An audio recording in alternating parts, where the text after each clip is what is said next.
Hi everyone, my name is Eddie. My name's Lynn. I'm Lexi. Together we are Vigilante! Vigilante! Hi everyone, this is Eddie. I'm one of the three founders of Vigilante and I'm over the moon to have been shortlisted in the City of Sydney's Alternative Housing Ideas Challenge. It's an amazing opportunity and today I'd like to share with you a bit more about my winning entry and my idea on how we can help tackle affordable housing in Sydney. Housing affordability is an issue that is very close to my heart. As someone who grew up in social housing, as a young Australian, as a vigilante, I believe that everyone deserves to have a home and it is a right and a basic human need. At Vigilante, our mission is to use architecture to help solve social issues, and there is no greater social issue right now than housing affordability. In developing my idea for the challenge, I began by asking the question, why is housing affordability so hard to achieve? Over the last 10 years, Sydney has experienced unprecedented housing growth. Median house prices are still over $1 million while wages have been stagnant. For housing to reach truly affordable levels, housing prices need to be cut in half. This would result in the biggest housing market crash in Australian history. In private housing, housing prices are driven by three main factors: cost of land, cost of construction, and profits. Housing is unique in the sense that it is seen by society as something that will never lose its value. Everyone who buys into housing expects that when they sell, it should cover all of their costs and provide a sizable profit. On top of the original purchase price, there are other costs that need to be covered by the owner in the time that they own the property. This can include taxes, utilities, maintenance, and other costs. This can all be lumped together and referred to as holding costs, and this adds to the perceived total cost of the property. When you own property, you are in a much better position than those who don't to get a second loan, as you can use the first home as a collateral. Meaning, not only do you not have to save up for another deposit, which is the biggest barrier to home ownership, but you can also push the price higher to outbid owner-occupiers because of the potential investment return you perceive that you have. And when the time comes for you to sell, all of those costs and price increases are then passed on to the next owner with a sizable profit on top. Of course, this is just a generalization. Housing prices do not always go up and housing markets do crash, but this is one of the systems that is keeping Sydney from having truly affordable housing. The two main sources of affordable housing in Sydney are community housing, also known as affordable housing, and social housing, also public housing. However, these two housing models are also struggling. In the community housing model, housing is built and maintained by a community housing provider.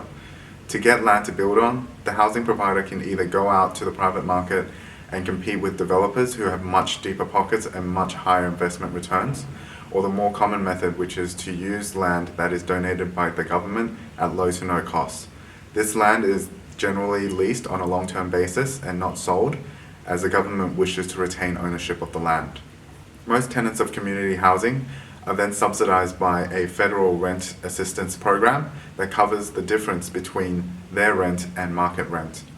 The community housing model is heavily reliant on government subsidy. However, currently, government subsidy is dwindling and the amount of funds available is not enough to meet the demand for affordable housing. Therefore, to meet demand, community housing is only available for people on low incomes. If you are currently living in community housing and you suddenly earn above the threshold, you may be asked to leave the home that you have built. Finally, in public housing, all housing is built and maintained by the state government. Most of the current housing stock was built during the 1960s and 1970s and is now over 40 years old. At this time, they require heavy maintenance or even a complete rebuild to remain viable as housing. However, the state government funds are not enough to cover all of the high costs of rebuilding. The state government's current position is to sell off the land to generate funds to maintain and build housing. However, this cycle is finite and at some point we're going to run out of public land to sell off. My idea, the equity housing model, is focused on providing relief to the issues in all three housing systems through rethinking the way that we finance and own housing so that we can build truly affordable and sustainable housing for more people, not just the very poor. The way it works is, land is first leased by the government for development at low to no cost. This is necessary as land costs can make up to 40% of development costs. Socially conscious investors are then invited to invest in the model with a capped profit.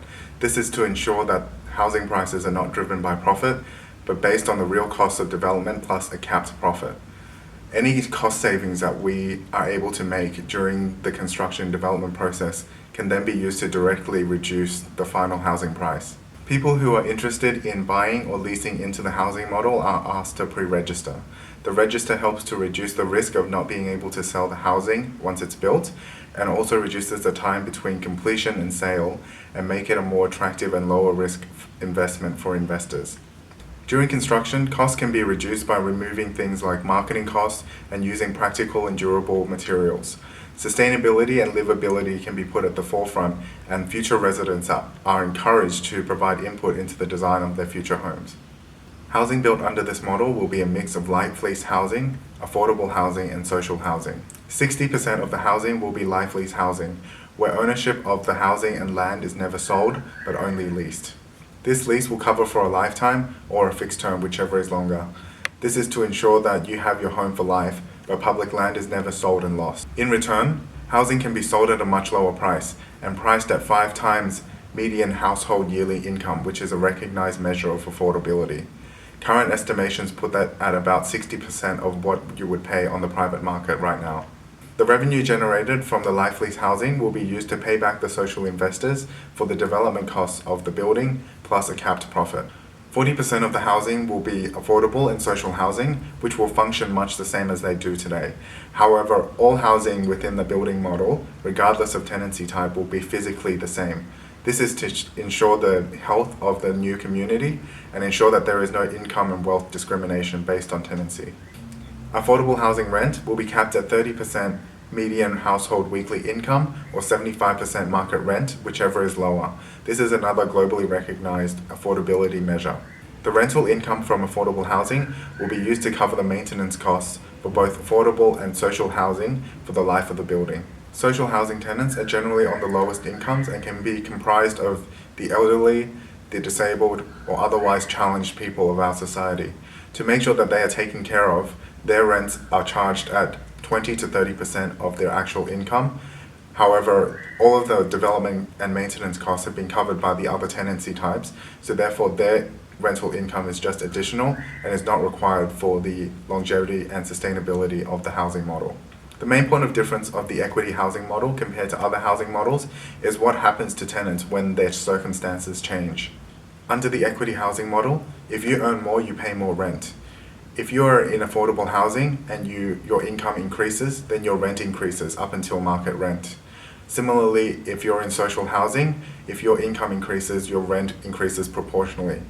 This is to ensure that you do not put your housing at risk and you're never asked to leave because you want to earn more income. In this way, tenants are encouraged to improve their financial situation and public services can offer more support. Finally, if your situation improves to a point where you are really comfortable, you have the option of changing your tenancy into a life lease, and the rent that you have paid up until that date, a portion of it can be credited to the price of your life lease. The benefits of this is once you pay off your life lease, you do not have to pay rent anymore, and the money that would have gone to rent can be put towards other things such as savings, planning for retirement, supporting your children. Imagine what you could do if you did not have to pay rent. In every one of these cases, everyone stays in the housing that they are in. Their housing never changes. They do not need to move, only their tenancy and rent changes. This is to ensure housing permanence so that people can plan for the future, build families, build communities, and form those important social connections that make life worth living. The additional revenue from rent can then be put into a collective fund to build more housing. This is a positive revenue model that can be easily and quickly scaled. That is the mission of the equity housing model: affordable, sustainable, permanent housing for more people. As part of stage 2 of the competition process, I'll be holding focus groups soon to investigate how I can make this model better and make it work for more people.